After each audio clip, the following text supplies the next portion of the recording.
नमस्कार मित्रों, पिछली वीडियो में देखा कैलासा बुआ अपने पोते पवन के जन्मदिन पर जाती हैं कुलदेवी का पूजा करने के लिए। वहाँ पर कुछ व्यक्ति कहते हैं बुआ जी नाच नहीं होगा क्या? कैलासा बुआ कहती हैं होगा, और वह भीमा के पिताजी से कहती है भीमा के चाचा छबीला को नाचने के लिए। भीमा के पिताजी कहते हैं बुआ जी छबीला नाचना छोड़ दिया है। आइए मित्रों अब जानते हैं इससे आगे का। कैलासा बुआ का बेटा कहता है तुम्हारा भाई नहीं नाचेगा तो तुम्हारी बेटी नाचेगी, और जाकर उठाकर ले आओ भीमा को विद्यालय से, आज वो नाचेगी। भीमा के पिताजी कहते हैं बाबू साहब उसको पढ़ने दीजिए, बेवजह उसको काहे परेशान कर रहे हैं। कैलासा बुआ जी भीमा के पिताजी को चुप कराती हैं। उधर भीमा विद्यालय में अपने गुरुजी से कहती है आपने नहीं सिखाया लेकिन हम सीख गए हैं। गुरुजी कहते हैं कैसे सीखा? भीमा सोचती है। गुरुजी कहते हैं अरे हम कुछ पूछ रहे हैं कि कहाँ से सीखा ये सब। भीमा कहती है हमारे बाबा साहब जी ने सिखाया है। तभी कैलासा बुआ जी के दोनों व्यक्ति आते हैं भीमा को लेने के लिए और कहते हैं चलो भीमा कुल देवी के मंदिर में नाचना है तुझे। भीमा कहती है कि हमारे पढ़ने का समय है, वहाँ नहीं जाएंगे और ना ही नाचेंगे। वो लोग कहते हैं चलोगी या तुम्हें टांग कर ले चले। भीमा डर जाती है और कहती है हम कहीं नहीं जाएंगे। वह लोग जबरदस्ती पकड़ लेते हैं। कक्षा के अध्यापक और बच्चे ये सब देखकर बहुत खुश होते हैं। भीमा सोचती है अब क्या करूँ मैं, और वह वहीं पर बेहोश होकर गिर जाती है। दोनों व्यक्ति वहाँ से चले जाते हैं। अध्यापक जी कहते हैं कि चलो बच्चों पढ़ाई शुरू करो, और भीमा को ऐसे ही बेहोश जमीन पर पड़ी रहने दो। विद्यालय के बाहर वो दोनों व्यक्ति भीमा के बेहोश होने की बात करते हैं। भीमा की माँ सुन लेती है और वह दौड़कर विद्यालय के अंदर आ जाती है। तभी विद्यालय के हेडमास्टर साहब जी कहते हैं कहाँ घुसी चली आ रही हो? भीमा की माँ कहती है हमारी बेटी भीमा कक्षा के अंदर बेहोश हो गई है, अंदर जाने दीजिए। मास्टर साहब कहते हैं बेहोश हो गई है तो हमारे विद्यालय में हुई है, तो हम देखेंगे कि हमें क्या करना है। इसे कोई बाहर से आकर कुछ नहीं कर सकता है, और जाओ यहाँ से, जब छुट्टी होगी तब अपनी बिटिया से मिल लेना। भीमा की माँ वहाँ से चली जाती है और वह दोनों व्यक्ति आकर कैलासा बुआ से बताते हैं बुआ जी भीमा नहीं आ रही थी, तो हम जबरदस्ती ला रहे थे तो वह बेहोश हो गई और हम सब उसको वहीं पर छोड़ दिए हैं। कैलासा बुआ जी कहती है अच्छा तो फिर छबीला नाचेगा,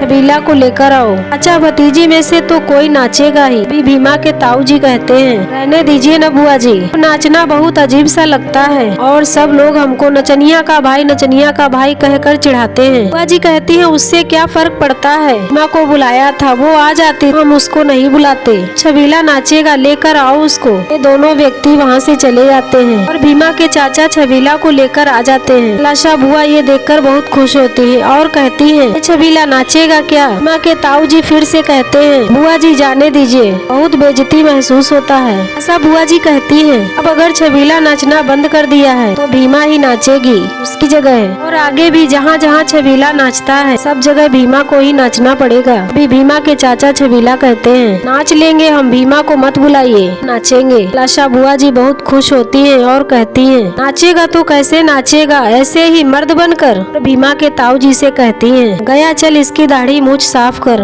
और इसको नाचने के कपड़े दे, गया है नाचने से। फिर से भीमा के ताऊ जी बहुत दुखी होकर कहते हैं रहने दीजिए न बुआ जी। बुआ जी का बेटा नाराज होता है। भीमा का चाचा छबीला कहता है ठीक है हम नाचेंगे, अपने बड़े भाई से दाढ़ी मूछ बनाने को कहता है। भीमा के ताऊ जी भीमा के चाचा की दाढ़ी मूछ बनाते हैं। इधर भीमा विद्यालय में बेहोश पड़ी है और एक तरफ शिक्षक सभी बच्चों को पढ़ाते हैं। विद्यालय की छुट्टी हो जाती है, सभी बच्चे अध्यापक कक्षा से बाहर चले जाते हैं। भीमा की माँ भीमा को ढूंढते ढूंढते कक्षा में आ जाती है और कहती है माँ क्या हुआ था तुझे, तू ठीक तो है ना? माँ कहती है हाँ माई हम ठीक हैं और हमें कुछ भी नहीं हुआ है, लेकिन हमको तो पता चला है कि तू कक्षा में बेहोश हो गई थी। माँ कहती है माई हम बेहोश नहीं थे बल्कि हम जगे हुए थे। माँ कलिका सिंह और कैलासा बुआ जी के गुंडे हमको लेने आए थे और बाबा साहब जी की चुप्पी का इशारा था।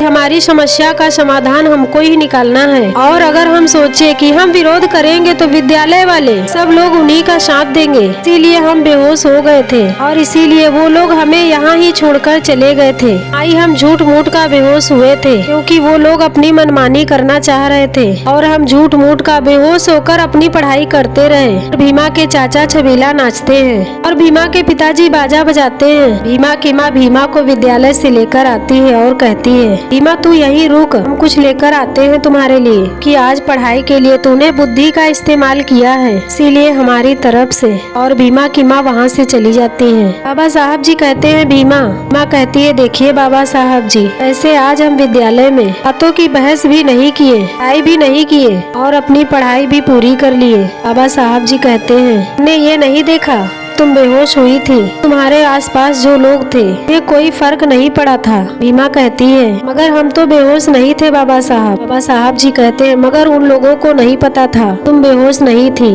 देखो भीमा, जब तक हम कमजोर रहेंगे तब तक हमारे जीने या मरने से किसी को कोई फर्क नहीं पड़ेगा, और इसीलिए तुम्हें मजबूत बनना होगा, ताकि कोई भविष्य में जब भी कोई भीमा बेहोश हो जाए तब उसके आसपास के लोग ऐसे उसे छोड़कर न चले जाएं। भीमा सोचती है। तभी भीमा के भैया दौड़कर आते हैं और कहते हैं, भीमा की माँ पूछती है, क्या हुआ कुंदंतु, इतना घबराया हुआ क्यों है? और वह सारी बात बताता है, भीमा के चाचा छबीला के नाचने वाली बात। और इसी के बाद एपिसोड नंबर 31 समाप्त हो जाता है। मित्रों, ये जानकारी आप लोगों को कैसी लगी कमेंट कीजिएगा और हमारे चैनल को लाइक और सब्सक्राइब कीजिएगा। जय भीम, जय भारत, जय संविधान।